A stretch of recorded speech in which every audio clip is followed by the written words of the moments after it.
my light. Hello, welcome back. This is Roger Royce, host of the 10,000 Startups podcast, where each week we bring you original content on issues of interest to startup companies. And this week we're going to talk about valuation.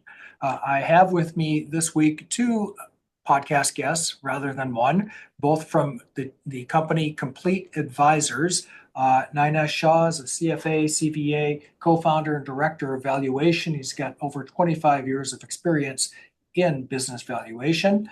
And his partner, Evan Levine, is also a founding partner and head of valuation engagements. And before founding Complete Advisors, he was an advisor to business owners for 30 years. So thanks guys for being here. And like before we kind of jump into all the issues of valuation, which is huge in the startup community for so many reasons, I'd like to give you maybe a minute or two to just tell us a little bit more about Complete Advisors. Sure. Thank you, Roger. Great to be with you for the first time. We're excited about this opportunity. So Nainesh and I started the firm in 2019. As you mentioned, Nainesh had a long and storied career on Wall Street as a CFA and portfolio manager. And we started the company with the idea of leveraging Nainesh and his team's skill set in public market valuations to bring it to valuing private entities and working with entrepreneurs and startups. So as you mentioned, I'm head of business development and valuation engagements. I'm not an analyst. Nainesh and his team are analysts, and we do valuations for many reasons. A lot of it is tax planning for estate gift or income tax planning, buy-sell agreements, various types of transactions. I call a valuation report the Swiss Army knife of financial reports because it could be used for so many different reasons.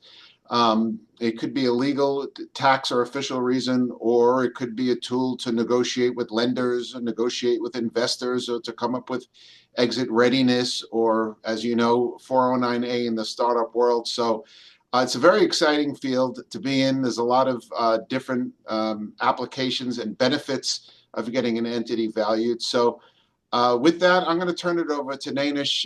As I mentioned, he had a long career on Wall Street.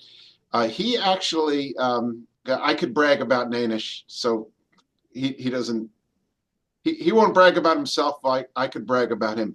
When he was on Wall Street, he came up with a method to value Apple that was innovative and became the gold standard on Wall Street. It was actually quoted by Tim Cook himself.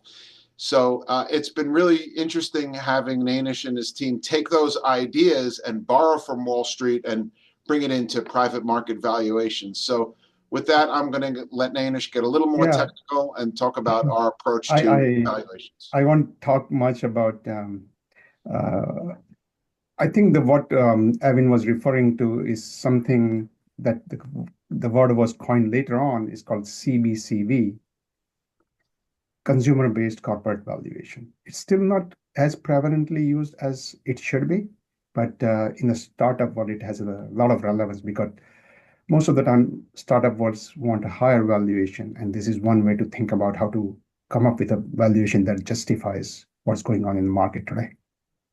Well, let's talk about that. When would a startup need a valuation? Why is this important at all? So Evan mentioned uh, you need valuation if you want to raise money. You need valuation if you want to offer stocks to your employee or stock option to your employee. There is so that's just needed. Then law requires, Department of Labor requires that you need to value for ESOP. Income tax rules are required for. So 409A is one of the rules, one of the code in tax code that requires the valuation to be done if you are offering option. What IRS doesn't want is company coming up with a random valuation and in turn them IRS losing out on their cut. And so there is so many reasons in the startup world you need valuation for.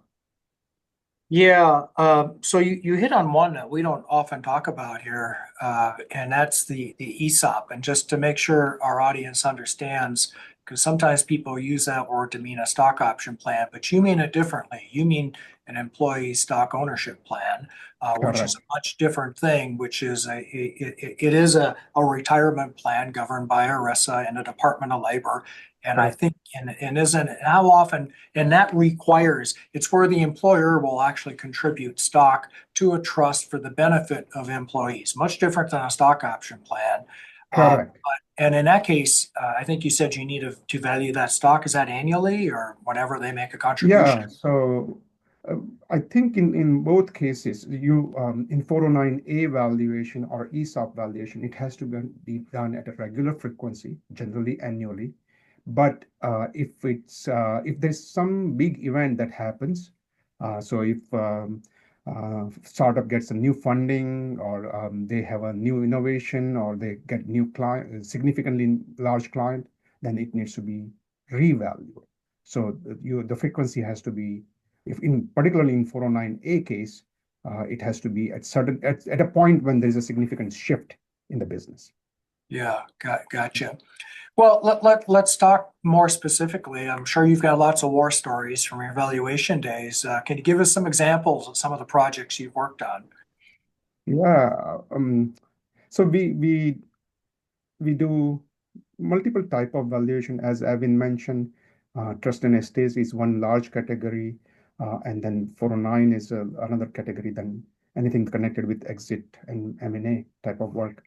But in case of 409A, most of the time, as you know, Roger, there are so many different. There's a life cycle of a startup, and at different point, you have a different type of valuation work that you get done. We have worked on a company that has patents on 3D image tracking. We have done work on a company that has just a prototype on a new innovative way of doing surgery and making sure that there is less injury during the surgery. We have done work on AI related projects as well.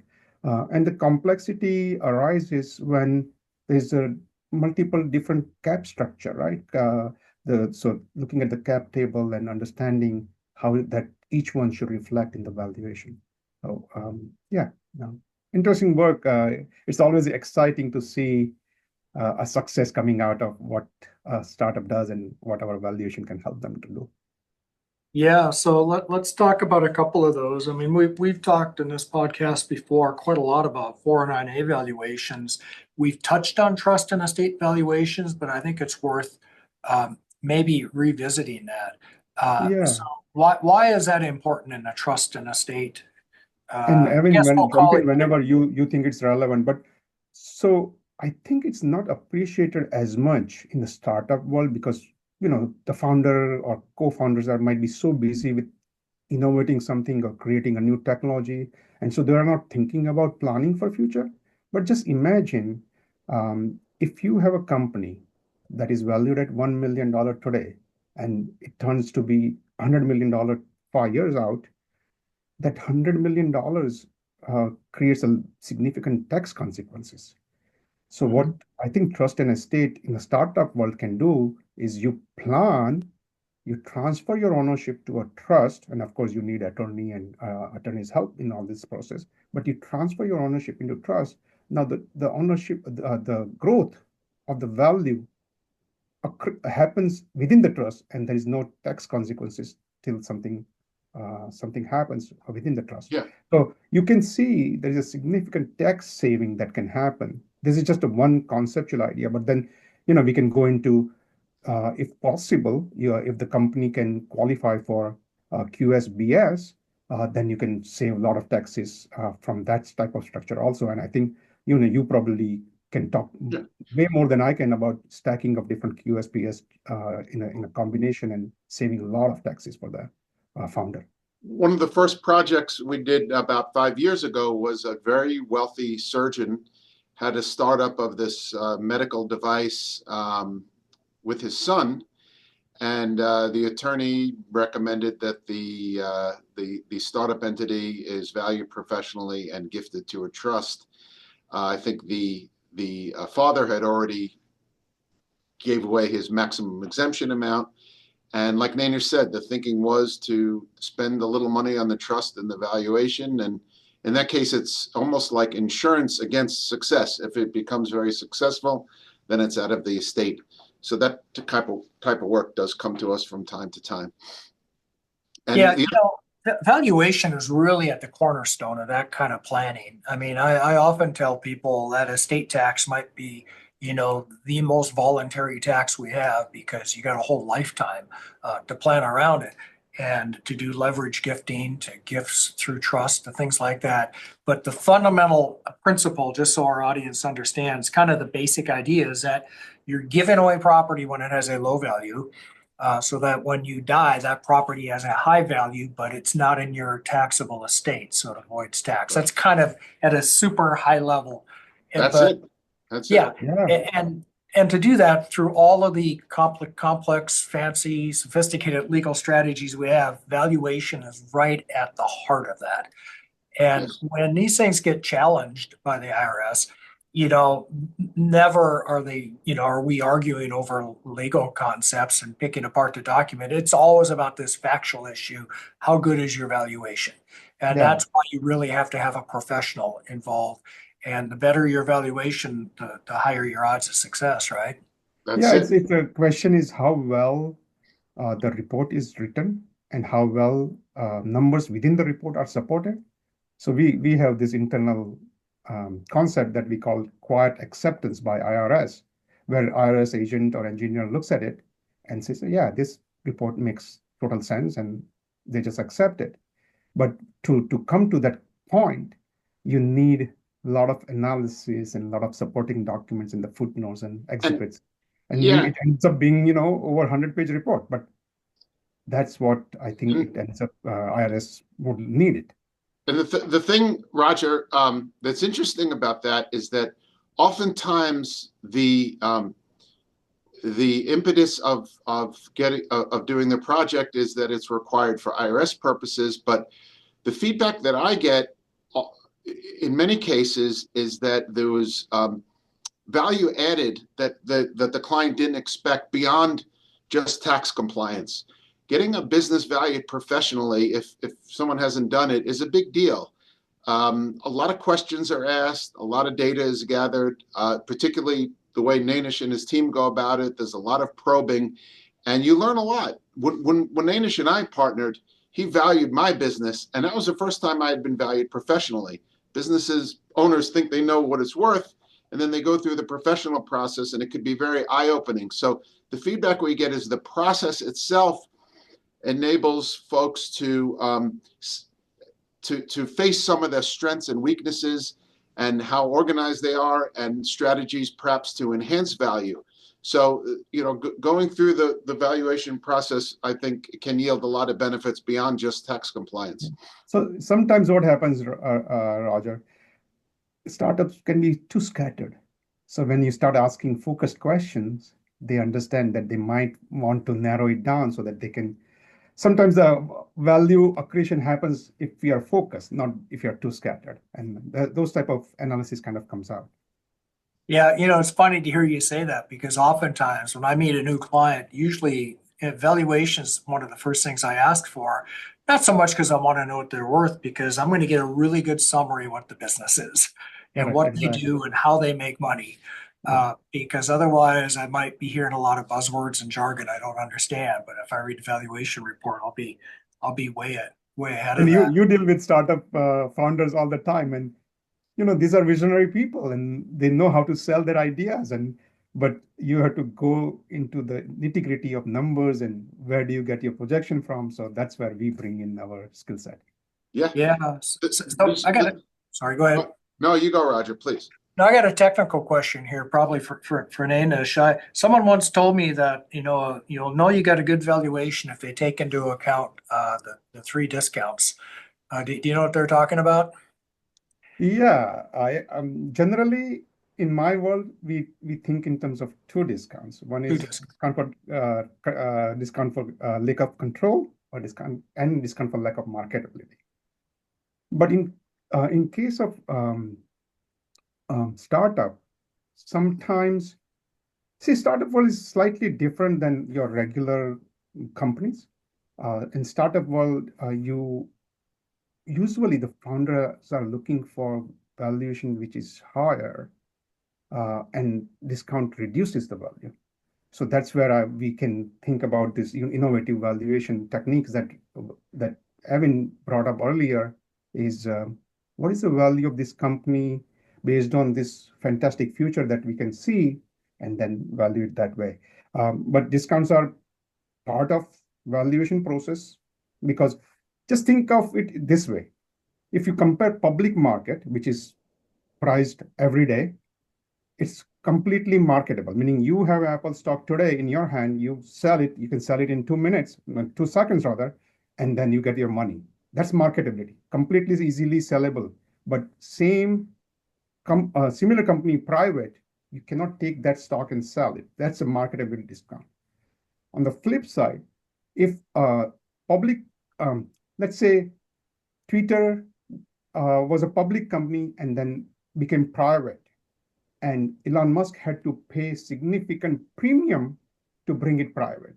So to have a control, you have to pay premium. On the flip side of that is, if you don't have a control, you have a discount. Hmm. Yeah, so one of the things you're sort of hitting on here is that what you're doing seems to be very much an art, and it sounds like fair market value also is a range, and there's a big difference as to. So I've seen this. There's a big difference if you're valuing a whole company or valuing just one share. And I've seen this happen in my career where a valuation will come along for trust and estates purposes. It's one number, and another one will come along for purposes of pricing it, for purposes of sale. It's a different number, and then a stock option number, and that's a different number. And that might look inconsistent, Yep. but it's really not, because you're valuing really different things, aren't you? Mm-hmm. Exactly. So first question we ask, if someone calls us and we want value, first question, basic question is, what is the purpose of this valuation?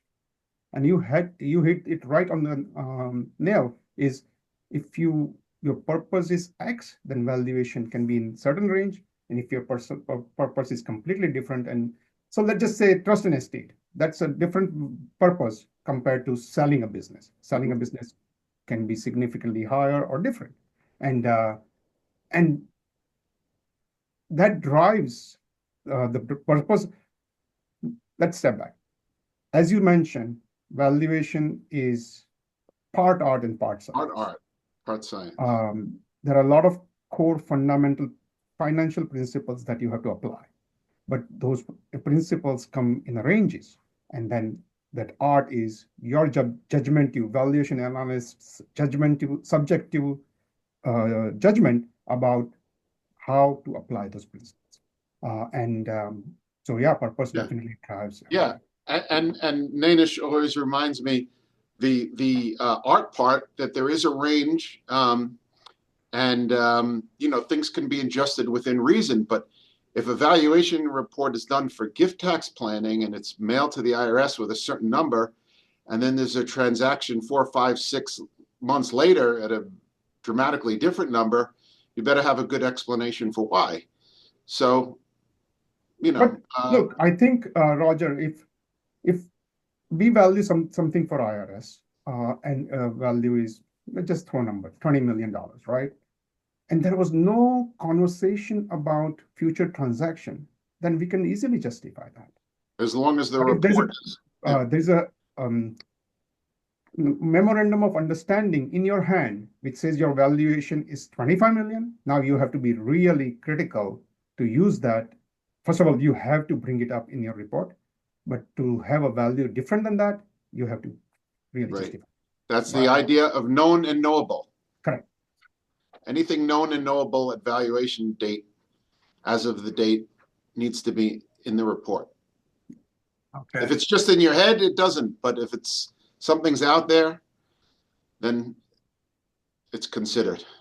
So, I've noticed over the last, certainly probably 20 years, certainly since whenever 409A came into law, I think it's probably 20 years ago, 2003, 2004. Anyway, I've noticed that some valuations become far more important for startups. And there are lots of professionals that will do that, but they kind of come from, but they're different kinds of professionals. Let me put it that way. Have different focus, a little bit different approach. So, what should a founder or an entrepreneur consider when they're deciding who they want to hire to do their valuation work? That's a really good question.